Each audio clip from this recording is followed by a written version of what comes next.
Alright, man. So I just did a Duolingo lesson, and I'm sorry I have Mr. Moo on my head, but there's like really no real place for Mr. Moo to sit, and this is actually making me hot. But real quick, right? So I just finished doing my Duolingo lessons for the day. And I have a question if you speak German, because I have lived in Germany for 2 years, and I know I'm getting ready to leave, and it's kind of like, well, why are you still taking German Duolingo if you're moving back to the States? Because Duolingo be shaming you if you don't do lessons every day, and I don't like being shamed. So it's like they be ringing that damn shame bell, and it's like, y'all, can I just like not? No, they will shame you.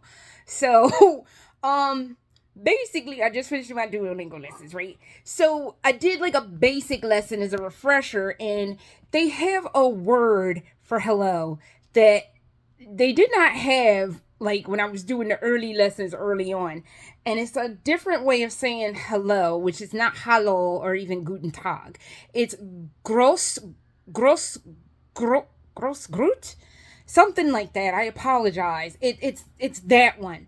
And I'm like, when the fuck did that become a thing? Cause like that was literally not a thing a few months ago. And then I looked on did a Google search, and it's one of the things you can say. There was another one I had never heard of, and I'm just like, when do you use this new hello? Because I've lived in Germany for 2 years, and I have never heard anybody say that particular hello.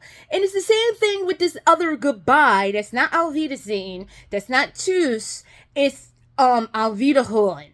Now, I remember hearing Avita Hullen because I told y'all decades ago my first love from Austria had given me some German learning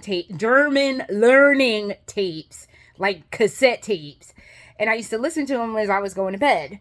And I only heard it once, and it was for a phone call because the guy was like, Avita Hullen, good Nacht. And I think when I looked it up recently, because I was like, damn, I hadn't heard Avita Hullen in a minute. And I'm like, I've lived in Germany a while, and I don't think I've ever heard anyone go Auf Wiederhören. So I looked it up, and it is for phone calls, apparently. But I'm like, I've seen people on the phone in Germany and say goodbye to people, and it's either choose, mostly ciao, and then, like, it's either choose or ciao. I've never in my life, like in the 2 years that I've lived in Germany, I've never ever heard a German person on a phone or anywhere else go Auf Wiederhören. So my question is, are these mystical ones used? Because I've heard people on the phone and like I said, people say ciao or choose or like anything other than Auf Wiederhören, and I've never heard anybody say that gross grot. I forget what that one is, but it's GRO with that thing that looks like a capital B, and I forget what it's called. I think it's called a schwa, but I'm not sure. But it's the thing that looks like the weird capital B, and and it's GR or G. Oh, I forget. I don't know. I don't know what I'm doing, but it's a different hello, and I'm like, when is this used? I've never heard anyone use this hello. And when do you use Auf Wiederhören? Because I've never heard anybody do that in the wild of Germany. So somebody please tell me where you use those, because I don't know. And that's all I have. Later, or tschüss.